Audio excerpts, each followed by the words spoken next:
Indonesia. Thank you very much. Thank you.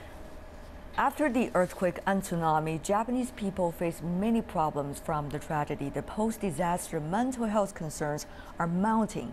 To discuss this, we're joined by Dr.Judy Kuriansky, who is an internationally renowned psychologist.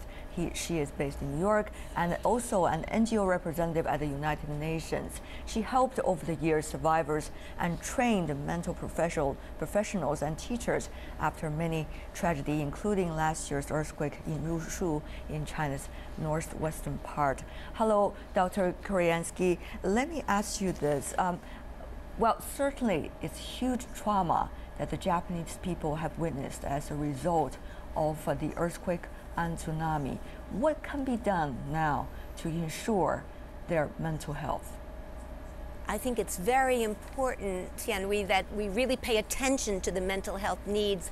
Obviously, the people need shelter and water and food and medical help, but emotionally, it is so crucial to help with the losses and the fears, as we well know, the fears of the future and of the radiation. And this is so critical. We know that, and I've spent so many years in Japan working in the universities and teaching people in so many different ways and in the newspapers and television.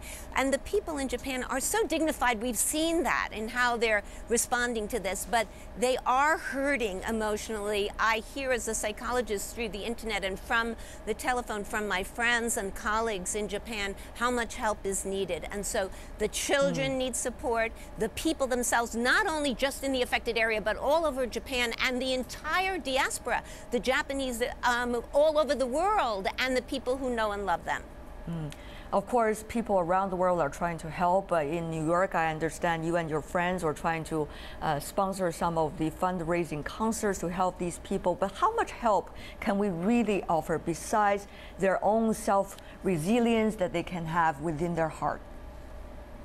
Well, you're so right about the resilience, which absolutely the Japanese people are showing. But support from other people, we have shown, even from research and experience in tragedies all over the world, does in fact help. And so many of the concerts and the artistic projects, making of the cranes, for example, with messages of hope and love. We know that even sending toys and things from 9/11 when we had the attacks in the World Trade Center, and from Haiti when I was there after the earthquake there, all these things that are messages that are sent, whether through the internet or actually sending items, cards, and the cranes, for example, that are a symbol of peace. All these things can be very helpful emotionally for the Japanese people to know that everyone cares. This is what is crucial. If you cannot go there and physically help, then sending your messages of help by the interfaith kinds of events that we've had, the prayers, the concerts, the vigils, all of this is communicated to the people to know that people help. I know that from being after bombings, from being in Israel afterwards, when going to hospitals to visit people and hearing them say, thank you for being here, just to know that you care makes a difference. Right. And of course, today, on the very first 1 month anniversary of the earthquake and tsunami in Japan, people around the world are trying to send their prayers to those Japanese friends who have been suffering as a result.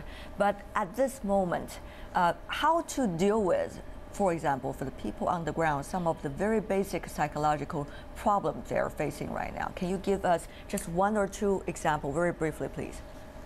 Well, I certainly know that the children will be suffering from nightmares and stomach aches and pains. Children express their feelings from their body symptoms because they don't verbalize them. And so parents really need to support them, spend extra time with them, reassuring them, because their fears will be great.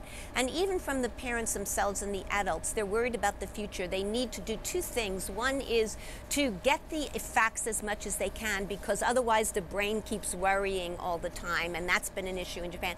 And the second one is to express their feelings. I know that's not culturally something that is very Japanese, but that would be helpful because it helps get out the pressure and tension. Choosing people you trust to share some of those fears and worries is very important. Thank you very much, Dr. Judy Kuriansky. Thank you from New York. And we also want to thank our panelists sitting with us in the studio and talking about these very crucial issue of nuclear crisis and also nuclear safety. Yoichi Shimatsu and also Teng Jianjun. Thank you. And we'll be back after this break.